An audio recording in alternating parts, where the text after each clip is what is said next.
시청자 여러분 안녕하십니까? 5월 19일 화요일 뉴스타트 1부 시작합니다. 삼성전자 노사가 총파업을 사흘 앞둔 어제 두 번째 사후 조정 절차에 돌입했지만 기존 입장을 다시 확인한 채 결론을 내지 못했습니다. 다만 접점을 찾아가고 있는 거로 전해졌는데요. 양측은 오늘 추가 협상을 이어가기로 했습니다. 손효정 기자입니다. 삼성전자 사측과 노동조합이 다시 중앙노동위원회에 마주 앉았습니다. 1차 사후 조정이 결렬된 지 닷새 만에 박수근 중노위원장의 중재 아래 두 번째 사후 조정 회의가 열렸습니다. 논의는 두 차례 정회를 거쳐 5시간 넘게 이어졌고 회의장을 빠져나온 노사는 취재진 질문에 말을 아꼈습니다. 노동조합은 일단 성실하게 교섭에 임하고 있고 연장해서 오전 10시에 출석할 예정입니다. 결론이 나올까요? 오늘 협상 일찍 중단 한번 조사 합의해야 되는 건가요? 앞서 양측은 성과급 재원 규모와 지급 기준, 제도와 여부를 두고 접점을 찾지 못했습니다. 노조는 영업이익 15%를 재원으로 성과급 상한을 폐지하는 방안을 제도화할 것을 요구하고 있지만 사측은 기존 성과급 체계를 유지하면서 반도체 사업부의 영업이익이 일정 수준을 넘으면 추가 보상을 지급하겠다는 입장입니다. 다시 협상에 나선 노사는 성과급 제도에 대한 각자의 입장을 설명한 뒤 주요 쟁점을 놓고 줄다리기를 이어간 것으로 알려졌습니다. 중노위는 조정 성사 가능성을 두곤 신중한 태도를 보이면서도 양측이 접점을 찾아가고 있다고 전했습니다. 애초 회의가 예정된 시간보다 30분가량 일찍 끝난 것도 원활한 논의의 결과라고 설명했습니다. 적극적으로 임해 주셨습니다. 적극적으로 임했고 좀 접점을 찾은 게 있어요, 혹시? 찾아가고 있습니다. 협상은 하루 더 이어질 예정입니다. 중노위는 노사의 자율 조정을 최대한 지원하되 끝내 합의에 이르지 못하면 조정안을 제시할 방침입니다. 노사 모두 이를 받아들이면 조정이 성립되지만 한쪽이라도 동의하지 않으면 최종 결렬됩니다. 이번 협상은 총파업을 앞두고 사실상 마지막 타결 기회로 꼽힙니다. 양측 모두 시한을 못 박지 않은 만큼 파업 예고일 직전까지 협상이 이어질 가능성도 있습니다. YTN 손효정입니다. 수원지방법원은 삼성전자가 노조를 상대로 위법한 쟁의 행위를 금지해달라며 낸 가처분 사건에 대해 일부 인용 결정을 내렸습니다. 법원은 판결문을 통해 쟁의 행위 기간에도 각 시설이 평시와 같은 인력과 가동시간, 규모로 유지돼야 한다고 판단했습니다. 또 삼성전자 측이 주장한 방제시설과 배기 배수시설 등이 모두 안전보호시설에 해당한다고 봤습니다. 법원은 또 노조가 이를 어길 시 하루에 1억 원씩 지급해야 한다고 판시했습니다. 법원의 결정문을 보면 삼성전자가 국내외 경제에 미치는 막대한 영향력을 고려한 부분들이 발견됩니다. 재판부는 파업이 사측의 손실을 넘어 가정과 자동차 같은 국내 산업 전반에 타격을 줄 수 있다고 봤습니다.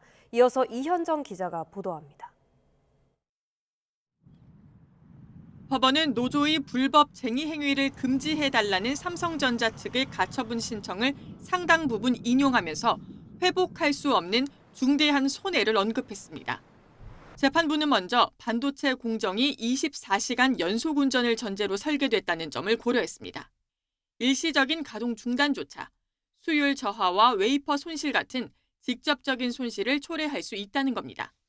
그런데 법원의 우려는 삼성전자라는 개별 기업의 피해에만 머무르지 않았습니다. 삼성전자 반도체가 글로벌 공급망에서 차지하는 비중에 주목한 겁니다. 재판부는 반도체 생산 차질이 발생할 경우 자동차와 가전, 정보통신 같은 산업으로 생산 지연이 번질 수 있다고 지적했습니다. 삼성전자 노동자들의 파업이 국내 산업 전반의 생산성 저하로 이어질 수 있다고 본 겁니다. 재판부는 이런 손해가 사후적인 금전 배상으로는 회복할 수 없는 수준이라고 강조했습니다. 이 같은 평가를 바탕으로 파업 기간이더라도 작업시설의 손상이나 원료 제품의 변질을 방지하기 위한 작업은 필요하다고 재판부는 판단했습니다. 국가 경제의 타격을 염려하는 정부 안팎의 기류 속에서 반도체 산업의 특수성과 영향력을 고려한 결정으로 풀이됩니다. YTN 이현정입니다. 삼성전자 노조의 총파업 가능성에 대한 우려가 커지는 가운데 이재명 대통령은 노동권만큼 기업 경영권도 존중돼야 한다고 강조했습니다. 공공복리를 위해선 기본권이 제한될 수 있다고도 했는데 파업이 현실화할 경우 긴급 조정권 발동을 시사한 거로 보입니다. 강진원 기자의 보도입니다. 오는 21일 삼성전자 노조의 총파업 예고일을 앞두고 노사가 담판에 나선 날, 이재명 대통령이 SNS에 글을 올렸습니다. 기업만큼 노동도, 반대로 노동권만큼 경영권도 존중돼야 한다는 생각을 밝혔습니다. 대상을 특정하진 않았지만 삼성전자 노사 양측 모두에게 대화와 타협으로 접점을 모색하라고 촉구한 거로 해석됐습니다. 친노동은 반기업, 친기업은 반노동이라는 이 낡은 이분법을 깰 때 우리는 비로소 더 나은 미래로 나아갈 수 있을 것입니다. 그런데 이어진 문구에선 영업이익의 일정 비율을 성과급으로 쓰고 제도화까지 요구하는 삼성전자 노조를 더 겨냥한 듯한 내용이 담겼습니다. 현행 헌법상 모든 국민의 기본권은 보장되지만 본질을 침해하지 않는 범위 내에서 공공복리 등을 위해 제한될 수 있다고 한 겁니다. 구체적 내용을 언급하진 않았지만 파업이 국민 경제를 현저히 해칠 우려가 있을 때 정부가 쟁의 행위를 30일 동안 금지할 수 있는 긴급 조정일 거란 관측에 무게가 실렸습니다. 앞서 김민석 국무총리도 파업으로 인한 경제적 손실은 상상을 초월한다며 긴급 조정권 발동 가능성을 시사했기 때문입니다. 정부는 국민경제 보호를 위해 긴급 조정을 포함한 가능한 모든 대응 수단을 강구하지 않을 수 없습니다. 이 대통령은 정당한 노동의 대가와 더불어 주주의 권리를 환기하며 과유불급, 물극 필반이라고도 했습니다. 지나침은 모자람만 못하고 사물이 극에 달하면 반드시 반대로 돌아간다고 꼬집은 겁니다. 또 힘이 세다고 더 많이 갖는 게 아닌 모두가 함께 잘 사는 세상을 역설했는데 삼성전자 노사 양측의 연대와 책임의식을 촉구한 거란 분석도 나옵니다. YTN 강준원입니다. 이재명 대통령과 다카이치 사나의 일본 총리 두 정상이 오늘 경북 안동에서 만납니다. 넉 달 전 다카이치 총리 고향에서 가진 셔틀 외교에 대한 답방인데요. 복잡한 국제 정세 속에 한일 두 정상이 어떤 결과를 낼지 관심이 쏠립니다. 도쿄에서 이승배 특파원입니다. 이재명 대통령은 지난 1월 다카이치 사나의 일본 총리를 만나러 일본으로 건너갔습니다. 회담 장소는 수도 도쿄가 아닌 다카이치 총리 고향인 나라현이었습니다. 당시 다카이치 총리가 이 대통령 숙소 앞에까지 직접 인사를 나와 눈길을 끌었습니다.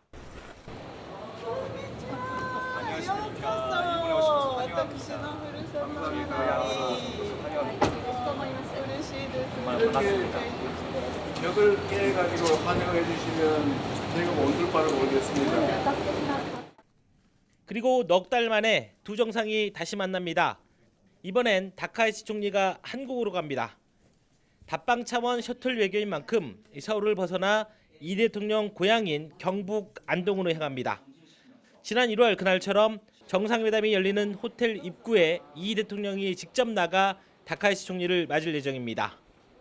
이 두 정상은 지난해 10월 경주 에이펙 정상회의에서 처음 대면했고 이번이 세 번째 만남입니다. 청와대는 다카이치 총리를 국빈에 준해 예우할 계획입니다. 이번 정상회담에 어떤 의제가 오를지도 관심을 끌고 있습니다. 호르무즈 봉쇄가 길어지면서 기름 구하느라 골치가 아픈 데다가 최근 미중 정상회담 때 중국이 강경 메시지를 내면서 타이완 문제도 복잡해졌습니다. 두 정상은 회담 결과를 공동으로 언론에 발표할 예정인데 불확실성이 짙어지는 국제 정세 속에 어떤 결과를 낼지 시선이 쏠리고 있습니다. 도쿄에서 YTN 이승배입니다. 광주 5.18 민주화운동 기념일에 스타벅스 코리아가 진행한 탱크데이 이벤트를 두고 논란이 커지자 신세계그룹 정용진 회장이 스타벅스 코리아 대표를 전격 해임했습니다. 이재명 대통령도 이번 일을 막장 행태라고 직접 언급하면서 강하게 비판했습니다. 최기정 기자입니다. 5.18 당일 스타벅스 코리아는 탱크 시리즈 텀블러 판매를 시작하며 탱크데이라는 슬로건을 내걸었습니다. 탱크데이라는 문구와 날짜가 달렸고 책상에 탁이란 표현이 함께 사용됐습니다. 공개 직후 온라인 커뮤니티와 SNS에선 해당 표현이 광주 5.18 민주화운동과 1987년 박종철 열사 고문치사 사건을 비하한 것 아니냐는 지적이 잇따라 나왔습니다. 마트산업 노동조합도 논평을 내고 이번 사건은 한국 사회의 극우 세력과 결코 떼어서 볼 수 없다면서 국민과 사회 앞에 머리 숙여 사과하라고 촉구했습니다. 스타벅스 코리아는 행사를 즉각 중단하고 홈페이지 등에 2차례 사과문을 올렸지만 논란은 가라앉지 않았습니다. 결국 신세계그룹 정용진 회장은 손정현 스타벅스 코리아 대표에게 해임을 통보했습니다. 손 대표뿐 아니라 이번 행사를 기획하고 주관한 담당 임원도 해임하기로 했고 관련 임직원 모두를 대상으로 징계 절차를 진행하기로 했습니다. 이번 논란과 관련해 이재명 대통령도 SNS에 글을 올려 저질장사치의 비인간적 막장 행태라면서 마땅히 그에 상응하는 도덕적, 행정적, 법적, 정치적 책임이 주어져야 할 것이라고 강조했습니다. YTN 최기성입니다.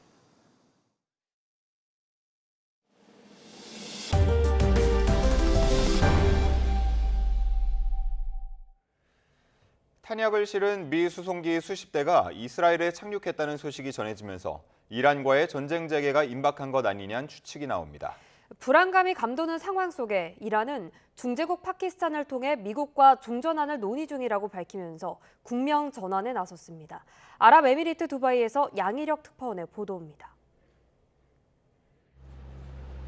미국의 수송기 수십 대가 탄환을 싣고 독일에서 출발해 이스라엘 텔아비브에 도착했다.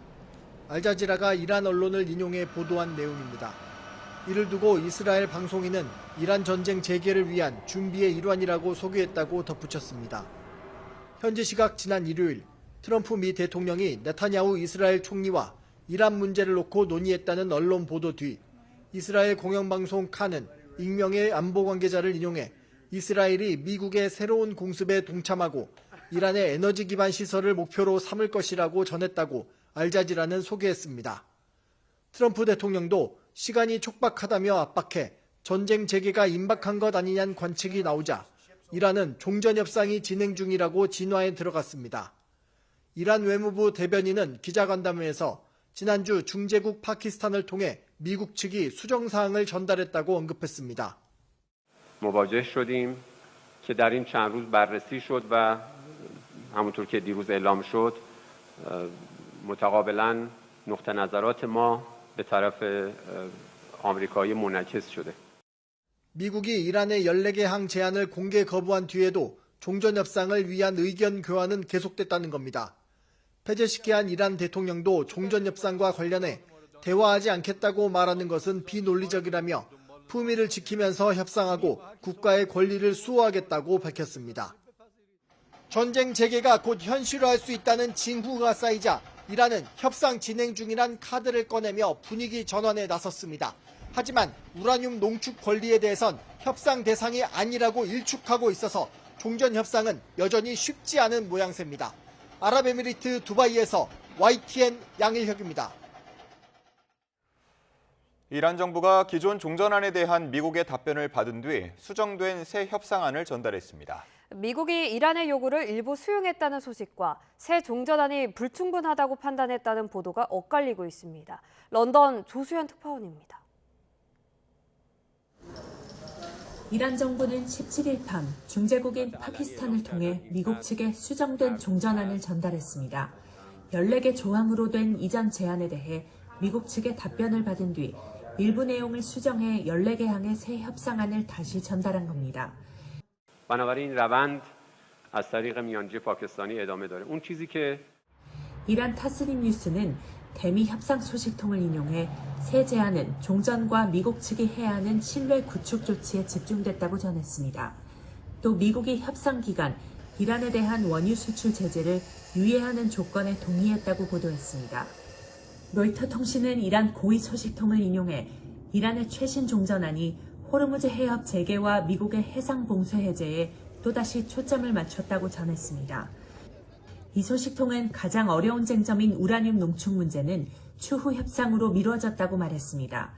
다만 국제원자력기구 IAEA의 사찰을 조건으로 이란이 평화적 목적의 제한적 핵활동을 유지하는 안을 미국이 수용하는 유연성을 보였다고 설명했습니다.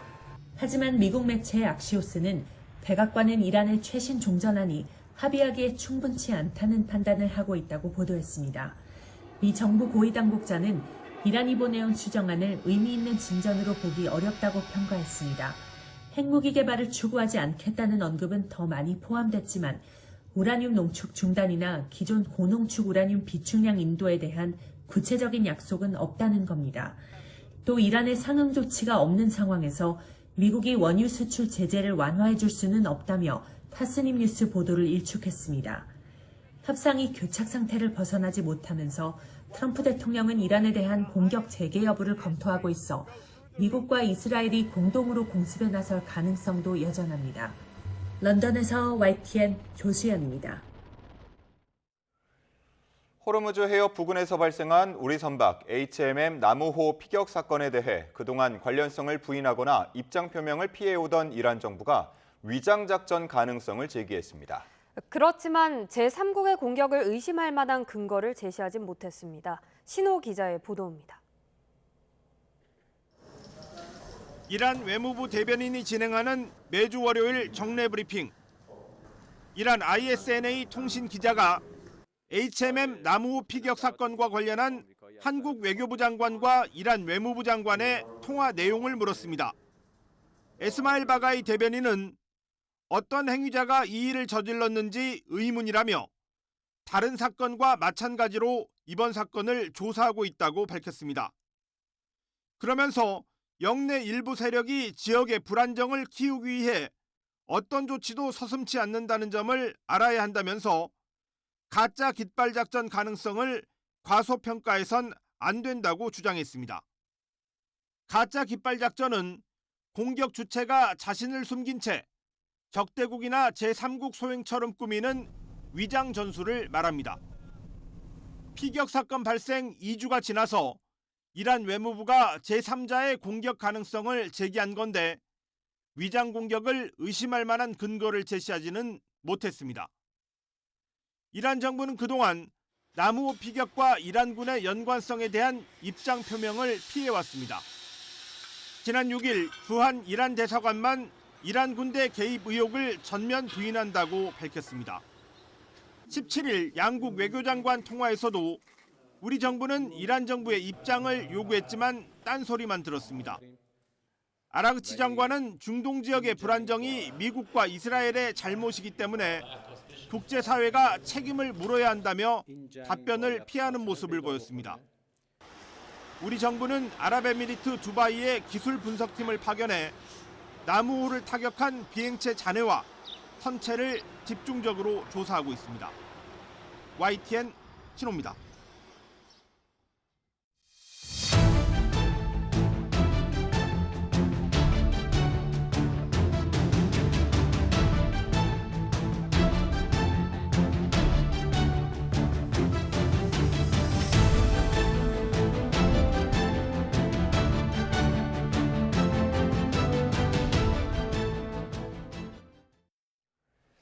더불어민주당은 5.18 민주화운동 46주기를 맞아 아픈 계엄의 역사와 12.3을 연결지으며 6월 지방선거 승리를 다짐했습니다. 국민의힘은 연일 정권 견제론을 띄우며 반전을 모색하고 있습니다. 임성재 기자의 보도입니다. 5.18 당일 광주에서 중앙선대위 회의를 연 민주당 정청래 대표는 어느 때보다 비장한 눈빛으로 12.3 비상계엄을 정조준했습니다. 계엄이 성공했다면 자신도 이재명 대통령도 연평도 꽃게밥이 됐을 거라며 다시 한번 선거에서 승리해야 하는 이유를 설명했습니다. 5월 광주는 끝나지 않았고 12.3 비상계엄 내란은 아직도 끝나지 않고 현재 진행형입니다. 전남 광주의 고귀한 희생을 또 언급하면서 민형배 후보가 초대 시장이 되면 지역을 국가 균형 발전의 메카로 만들 거라고 추켜 세웠습니다. 지도부는 중원으로 이동해서 박수현, 전운수 등 충남 후보들을 전폭 지원했지만 당에서 제명된 후 무소속으로 출마한 김관영 전북지사 후보를 향해선 압박 수위를 한층 끌어올렸습니다. 전북 도민을 개돼지로 지칭한 것은 김관영 후보 본인의 생각이었습니까? 아니면 선대위 차원입니까? 국민의힘은 이번 지방선거를 위험한 이재명 정권과 불안한 민주당 독주를 견제하는 선거로 규정하며 여론전에 안간힘을 썼습니다. 공동 선대위원장인 송원석 원내대표는 이른 아침 기자간담회를 자처해 민주당을 뽑으면 안 되는 이유를 조목조목 나열했습니다. 공소 취소를 막는 투표, 세금 폭탄을 막는 투표, 파업 대란을 저지하는 투표, 여당의 독주를 견제하는 선택이. 간담회 뒤엔 최고위원과 당 중진을 이끌고 강원도를 찾아 김진태 지사 후보에게 기운을 불어넣었습니다. 요새 뭐 TV 토론도 안 하고 행사도 막 줄이고 잘 안 다닐 거예요. 왜냐? 뽀록 나니까. 장도혁 대표는 지난 주말 한국 선수가 이긴 UFC 경기를 언급하며 대역전 드라마를 쓸 것이다. 누가 이기나 두고 보자는 글을 남겼습니다. 10여일 앞으로 다가온 6월 지방선거에 여야가 외치는 구호도 한층 선명해진 모습입니다. 내란 척결과 독재 저지로 치환되는 프레임 전쟁은 투표장까지 이어질 것으로 보입니다. YTN 임성재입니다. 여야는 GTX-A 삼성역 구간에서 철근 누락 등 시공 오류가 발견된 걸 두고 국회에서 충돌했습니다. 서울시장 후보 캠프의 선대위원장들이 전면에 서서 사실상 대리전이 연출됐습니다. 박희재 기자가 보도합니다. 6.3 지방선거를 16일 앞두고 열린 국회 행정안전위원회 전체회의는 서울시장 선거 대리전을 방불케 했습니다. 피켓을 둘러싼 신경전으로 시작부터 고성이 일었고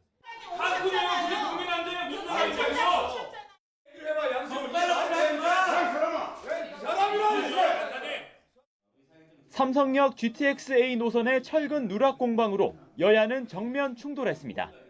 민주당은 오세훈 시장 시절 철근 누락을 알고도 국토부에 뒤늦게 알렸다는 은폐 의혹을 제기했고 국민의힘은 세 차례나 국토부 산하기관에 보고했다고 맞섰습니다. 단순한 시공사의 오류다, 자기는 몰랐다라고 하는 것은 선거법상의 허위사실 공표입니다. 서울시가 국토부에 보고한 적이 없다고 거짓말했습니다. 명백한 허위사실입니다. 민주당 정원호 후보의 31년 전 폭행 사건도 다시 도마 위에 올랐습니다. 제대로 된 수사기관이라면 이 회의록을 봤어야 됩니다. 혹시나 피해자가 말 못하고 있지 않을까라는 가능성도. 이런 마타도어에 대해서는 오히려 경찰이 나서서 단호하게 대응해야 됩니다. 전면전을 자제하던 정원호, 오세훈 후보도 서로를 향해 공개적으로 날을 세웠습니다. 다시 한번 제가 묻겠습니다. 최초 보고받은 지가 언제이고 취한 조치가 무엇인지. 요즘 말로 억가라고 그러는데 그분이 전대협의 선전 부장을 하셨답니다. 젊었을 때 그 실력 발휘를 지금 하시는 듯한 느낌.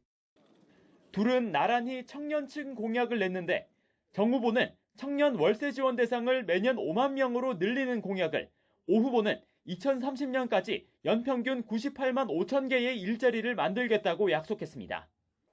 서울시장 선거는 여야 모두가 필승 의지를 다지는 핵심 승부처입니다. 당대당 총력전은 6.3 지방선거 당일까지 이어질 것으로 관측됩니다. YTN 박희재입니다. 더불어민주당은 오늘 국회에서 경선 탈락자들이 주축이 된 오뚝 유세단 출정식을 엽니다. 출정식에는 지난 2016년 당 경선에서 컷오프된 뒤 더컷 유세단을 조직한 정청래 대표가 참석해서 힘을 보탭니다. 6.3 지방선거가 보름 앞으로 다가온 가운데 국민의힘 장동혁 대표는 오늘 경남에서 보수 지지층 결집을 호소합니다. 장 대표는 오늘 오후 국민의힘 경남도당에서 열리는 경남선대위 필승 결의대회에 참석해 박완수 경남지사 후보를 지원합니다. 이재명 정부 들어 처음 발간된 통일백서에 남북관계를 평화적 두 국가 관계로 전환할 필요가 있다는 내용이 명시됐습니다. 위헌성 지적이 잇따른 데다 북한의 적대적 두 국가론에 동조한 거란 비판도 제기되는 상황이라 논란이 예상됩니다. 홍성기 기자입니다. 올해 발간된 이재명 정부의 첫 통일백서는 제7장까지 280여 쪽으로 제작됐습니다. 평화적 두 국가란 표현은 제1장인 한반도 평화 공존 정책을 설명하는 과정에서 등장합니다. 북한의 적대적 두 국가 주장에 대해 통일을 지향하는 평화적 두 국가 관계로의 전환이 필요하다는 점을 통일부가 지속적으로 강조해 왔다며 남북 간 긴장 완화를 통해 북한이 느끼는 불신과 위협을 완화하고 적대를 평화로 전환함으로써 한반도 평화 공존을 제도화하는 데 중점을 두고 있다고 소개합니다. 또 남북이 사실상의 두 국가로 존재하는 현실을 고려해 남북 관계를 통일을 지향하면서 평화롭게 공존하는 관계로 만들어 나가고자 한다고 명시했습니다. 평화적 두 국가로는 정동영 통일부 장관이 거듭 그 필요성을 강조해 왔지만 정부 공식 문서인 통일백서에 명시된 건 이번이 처음입니다. 유엔에 가입한 남한과 북한은 국가입니까 아닙니까? 사실상의 두 국가다. 그러나 법률적으로 승인한 것은 아니다라고 말씀드렸습니다. 그러나 두 국가론에 대한 위헌성 지적이 꾸준히 제기되어 온 만큼 논란도 예상됩니다. 우리 헌법은 대한민국 영토를 한반도와 그 부속 도서로 규정하고 통일을 지향한다고 명시하고 있습니다. 남북을 통일을 지향하는 잠정적 특수관계로 표현해온 이유입니다. 무엇보다 지난 2023년 말 적대적 두 국가를 선언한 뒤 최근 헌법에도 이를 반영한 북한에 동조하는 모양새로 비치는 것도 큰 부담입니다. 다만 현실을 고려한 고육지책이라는 평가도 있습니다. 우리 헌법상에 명시된 내용과 그다음에 현실을 반영한 현실적인 타협이다 이렇게 볼 수가 있겠고요. 통일부는 남북이 사실상 두 국가로 존재하는 현실을 고려한 것이라며 지난 2월 발간한 평화공존정책 설명책자에도 동일한 내용이 포함되어 있다고 강조했습니다. YTN 홍선기입니다. 이어서 주요 사건 사고 소식입니다. 경기 양주에서 3살 아들을 학대해 숨지게 한 친부는 피해 아동을 죽이고 교도소에 가겠다고 말하는 등 극심한 반감을 가졌던 것으로 조사됐습니다. 피해 아동이 유독 부모 말을 듣지 않는다고 생각해 미워하고 체벌을 계속했던 것으로 드러났습니다. 이수빈 기자가 보도합니다. 경기 양주에서 3살 아들을 학대해 숨지게 한 혐의를 받는 친부는 여러 자녀 가운데 피해 아동에 대해 유독 반감을 가진 것으로 파악됐습니다. 검찰은 공소장에서 친부가 셋째인 피해 아동이 유난히 부모의 지도를 따르지 않는다고 생각해 평소 피해 아동을 미워했고 발목을 잡아 넘어뜨리거나 효자손으로 엉덩이와 발바닥 등을 때리는 방식으로 체벌을 계속했다고 밝혔습니다. 친부는 이 밖에도 훈육을 빙자한 학대를 반복한 것으로 조사됐습니다. 지난해 하순쯤부터 피해 아동이 보육교사를 때리고 욕설하는 등 문제 행동이 심해지자 양육 스트레스가 극에 달하게 되면서 피해 아동이 지시를 따르지 않으면 감정을 통제하지 못하고 마구잡이로 때리기도 했고 조카에게 피해 아동을 때리도록 허락하는 등 신체적 폭행을 이어간 것으로 드러났습니다. 그럼에도 불구하고 어린이집 퇴소가 반복되자 죽이고 교도소에 가겠다고 말하기도 한 것으로 파악됐습니다. 이뿐 아니라 자녀들에게 권투글러브를 끼워 서로 싸우게 하거나 아이들이 듣는 가운데 욕설을 한 것으로도 확인됐습니다. 그러다 지난달 9일 피해 아동이 대소변을 가릴 수 있는데도 기저귀에 소변을 보는 상황에 화가 나 아이를 돌침대에 내팽겨쳐 결국 숨지게 한 것으로 조사됐습니다. 검찰은 지난 6일 아동학대 치사 혐의 등으로 친부를 구속 상태로 재판에 넘겼습니다. 친부의 첫 재판은 오는 28일 열릴 예정입니다. YTN 이수빈입니다. N번방 사건과 딥페이크 성착취물 문제 등이 불거지며 관련 불법 영상을 소지하기만 해도 처벌할 수 있도록 한 규정이 신설됐죠. 법 시행 전에 저장한 영상이더라도 지우지 않고 계속 갖고 있었다면 처벌할 수 있다고 대법원이 판단했습니다. 유서연 기자가 보도합니다. 불법 성착취물 소지를 처벌하는 규정 시행 전에 저장한 영상이라도 지우지 않고 계속 가지고 있었다면 죄가 된다는 대법원 판단이 나왔습니다. 대법원은 최근 남성 A씨의 불법 성착취물 소지 혐의와 관련해 무죄를 선고한 원심을 파기했습니다. 앞서 A씨는 2019년부터 2020년 사이 대학 여자 동기 등 지인과 다른 여성의 신체 사진을 합성하는 등 190여 개의 허위 영상물을 만들어 저장한 혐의 등으로 기소됐습니다. 2014년부터 2020년 사이 불법 촬영물 110여 개를 저장한 혐의 등도 적용됐는데 A씨는 이러한 300여 개의 불법 성착취물을 2024년 12월 압수수색 당할 때까지 지우지 않고 전부 갖고 있던 거로 조사됐습니다.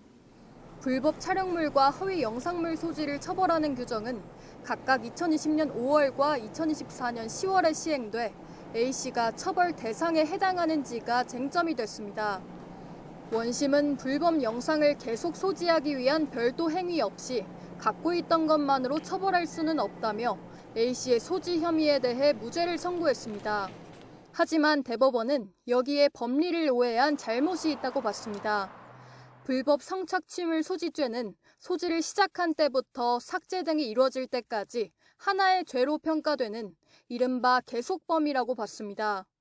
따라서 처벌 규정 시행 이후에도 불법 영상을 계속 가지고 있었다면 이를 처벌할 수 있다고 판시했습니다. A씨에게는 불법 성착취물 소지뿐 아니라 아동 청소년 성보호법 위반 혐의 등 크게 모두 9개의 죄명이 적용됐는데 원심 법원은 이를 다시 심리할 예정입니다. YTN 유서연입니다. 서울 강남경찰서는 모르는 여성을 때려 다치게 한 혐의로 20대 남성 A씨를 지난 주말 구속했다고 밝혔습니다. A씨는 지난 12일 저녁 8시 반쯤 강남구 신논현역 인근 골목에서 길을 지나던 여성을 폭행한 혐의를 받고 있습니다. 울산 동부경찰서는 울산에 있는 주택에서 80대 노모를 살해하고 도주한 혐의로 50대 남성 A씨를 체포해 조사하고 있습니다. A씨는 지난 16일 새벽 1시 30분쯤 울산 동구에 있는 어머니 소유 집에서 흉기를 휘둘러 노모를 살해한 혐의를 받습니다.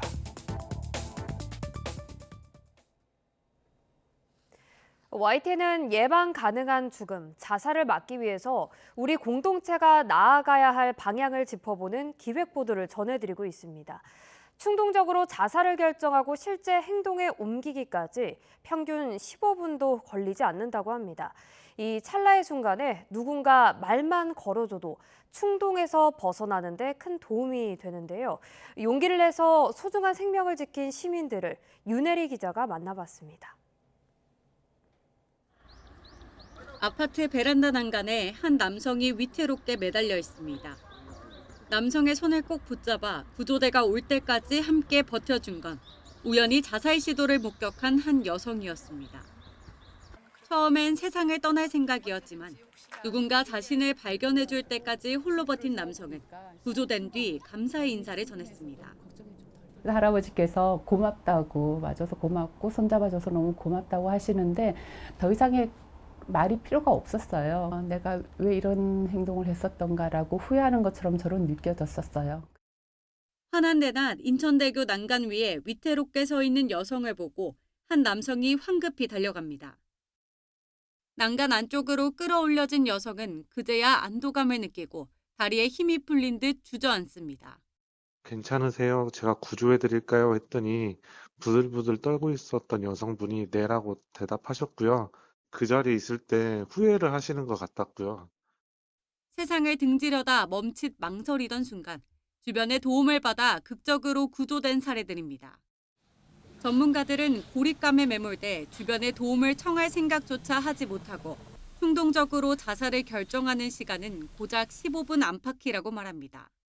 이때 찰나의 관심은 이들을 세상 밖으로 끌어주는 생명의 끈이 됩니다. 우리가 자살을 결정하는 시간이 평균적으로 15분밖에 안 됩니다. 주변에 누군가가 1분 동안 말을 걸어줬는데 자살 충동이 줄어드는데 큰 도움이 됐다는 경험은 우리나라뿐이 아니라 굉장히 세계적인 공통적인 경험이기도 합니다. 내가 모르는 사람이긴 하지만 내가 곁에 있습니다라고 하는 느낌을 계속 주는 것이 최대한 그분의 안정감을 주고 골든타임을 확보하는 데 그냥 가장 큰 도움이 됩니다. 자살 충동을 막을 수 있는 15분의 골든타임. 작은 관심과 행동이 모인다면 절망 끝에선 더 많은 이들에게 삶의 용기를 줄 수 있습니다. YTN 윤혜리입니다.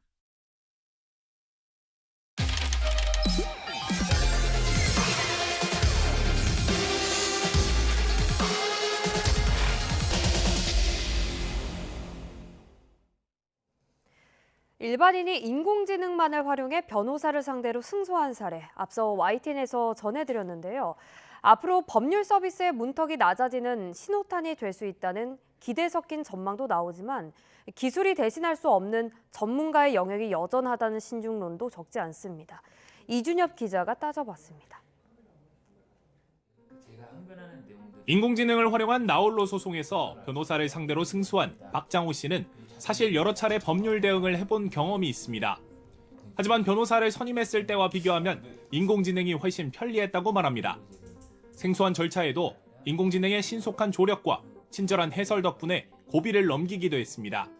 정식 소송 전 2주 안에 이의를 내지 않으면 판결로 확정되는 이행 권고 결정을 받았는데 변호사 선임 단계의 대응이 늦어졌다면 자칫 낭패를 볼 수도 있었습니다. 법과 관련된 내용들을 A부터 G까지 다 하나하나 이해를 시켜줍니다. 24시간 언제든지 맡길 수 있는 비서 역할도 해줬습니다. 이처럼 낮아진 법률 문턱이 소비자에게 기회가 될 수 있다는 전망입니다. 비용 부담은 줄고 전문가와의 정보 비대칭 문제도 완화할 수 있기 때문입니다. 소비자들이 스스로 포기했던 것들을 사실 좀 적극적으로 이제 피해 구제 같은 거에 나설 수 있기 때문에 소비자의 권익 측면에서는 훨씬 높아질 거라고 생각이 됩니다. 하지만 쟁점이 복잡하거나 판례가 없는 사안에서 유리한 논리를 만들고 재판부를 설득하는 건 여전히 인간의 영역이라는 분석도 나옵니다.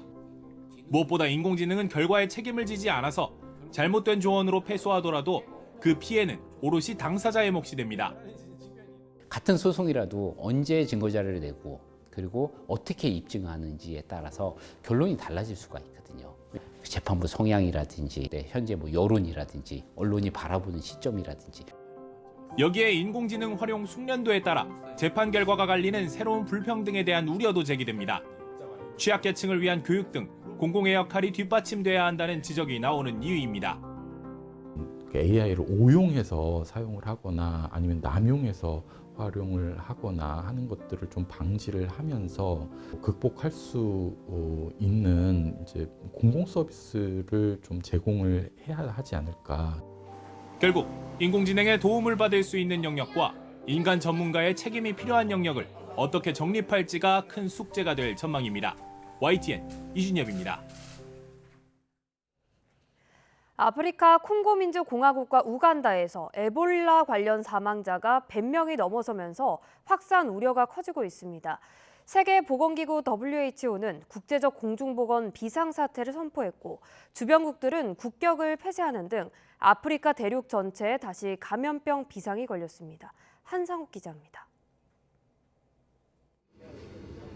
아프리카 콩고 민주공화국과 이웃나라 우간다의 에볼라 공포가 빠르게 확산하고 있습니다. 민주 콩고 정부는 자국 내 보고된 에볼라 의심 환자 393명 가운데 105명이 숨졌다고 밝혔습니다. 우간다 수도 캄팔라에서도 민주 콩고발 확진자 2명이 발생해 그중 1명이 숨졌습니다. 주된 발병 지역은 우간다와 국경을 접한 민주 콩고 북동부 이투리주의 부니아와 몽고왈루 등지입니다. 민주 콩고 당국은 다그티 치료센터를 열리고 있습니다. Mais on se prépare à avoir des centres de traitement sur les 3 sites pour pouvoir élargir nos capacités. 이번에 발병한 에볼라는 2007년 처음 발견된 분디부조 변종입니다. 대표적인 자이르형 에볼라보다 치사율은 낮지만 가장 큰 문제는 현재 개발된 백신과 치료제가 전혀 없다는 겁니다. 여기에 초기 증상이 독감이나 말라리아와 비슷해 분간이 어렵고 환자들이 주술적 질병으로 인해 종교 시설을 찾으면서 초기 방역 골든타임을 놓쳤습니다. 상황이 급박해지자 세계보건기구 WHO는 국제적 공중보건 비상사태를 전격 선포하고 응급물자 수송에 나섰습니다. Ces équipements ne vont certainement pas être suffisants. Ce que nous avons fait, c'est la première réponse.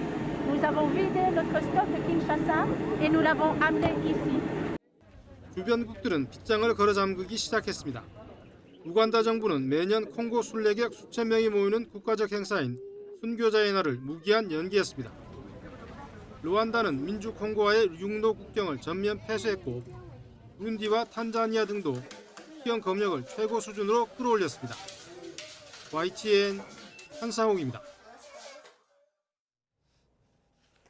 자녀는 엄마가 집에서 돌봐야 한다는 인식이 18년 새 크게 낮아져 조사 이래 처음으로 반대가 동의를 앞섰습니다. 한국보건사회연구원의 지난해 상반기 7,300가구 조사를 보면 자녀를 집에서 엄마가 돌봐야 한다는 의견에 반대한다는 응답이 34.1%로 동의한다 33.8%를 근소하게 앞섰습니다. 동의도 반대도 하지 않는다는 32%였습니다. 미국산 혈관염 치료제를 복용한 일본 환자 20명이 사망한 거로 알려진 가운데 식품의약품안전처는 국내 일부 환자도 이 약을 먹었지만 피해 사례는 보고되지 않았다고 밝혔습니다. 식약처는 2023년 9월 희귀의약품으로 허가된 타브너스 캡슐이 아직 국내에 시판되지 않았다고 설명했습니다. 또 시판 전 희귀의약품 지원 프로그램을 통해 약을 무상 공급받은 76명에게서 일본처럼 당관소실 증후군이나 사망 사례가 생긴 경우는 없다고 부연했습니다.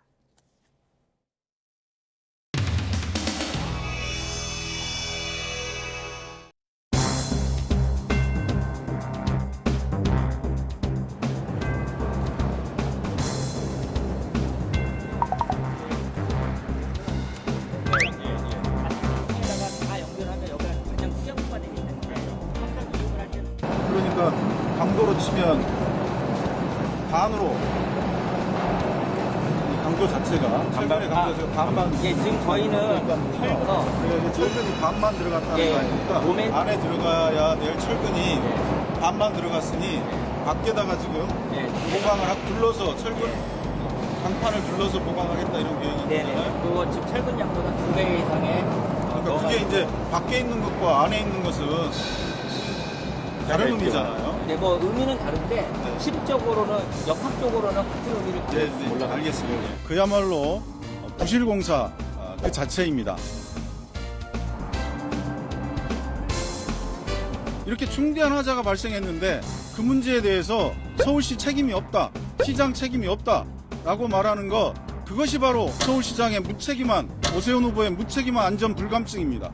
그렇기 때문에 서울시가 지금까지 이렇게 많은 사고가 일어나고 개선이 되고 있지 않은 겁니다. 그리고 TV토론 문제는 저급한 네거티브로 일관하고 있으면서 또 토론을 하자고 하는 것이 정직하지 못하다고 생각합니다. 네거티브부터 중단하십시오. 아시는 것처럼 그 공사 구간의 공사는 현대그룹이 본인들의 비용으로 본인들의 책임으로 건설을 하는 것입니다. 경위를 좀 알아보니까 이건 정말 순수한 현대건설 쪽의 과실입니다. 도면을 해석하는데 오류가 있었다 이렇게 설명을 하는데 현대건설이 스스로 그 실수를 인정하고 스스로 보고를 했다는 겁니다. 이런 건설회사의 단순 실수를 정치 쟁점화하는 정원호 후보 캠프가 이제 좀 쫓기는 모양이다 이런 생각이 듭니다.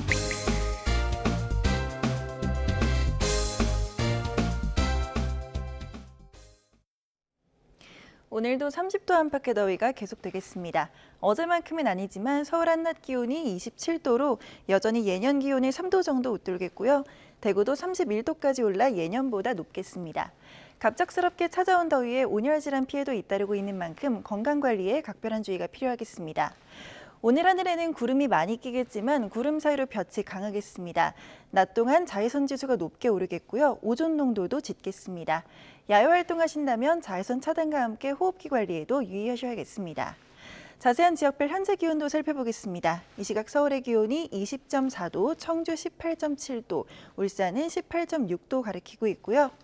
한낮 기온은 서울이 27도, 세종과 청주 28도, 대구 31도까지 올라 대부분 지역에서 30도 안팎으로 오르겠습니다. 또 예년보다 3에서 7도가량 높겠고 때 이른 더위는 내일 오전부터 모레 사이 전국에 비가 내리며 누그러지겠습니다. 이번 비는 수도권과 영동, 남해안을 중심으로 강하게 내릴 전망입니다. 날씨였습니다. 이상으로 뉴스타트 1부 마칩니다. 잠시 후 2부가 이어집니다. 시청해주신 여러분 고맙습니다.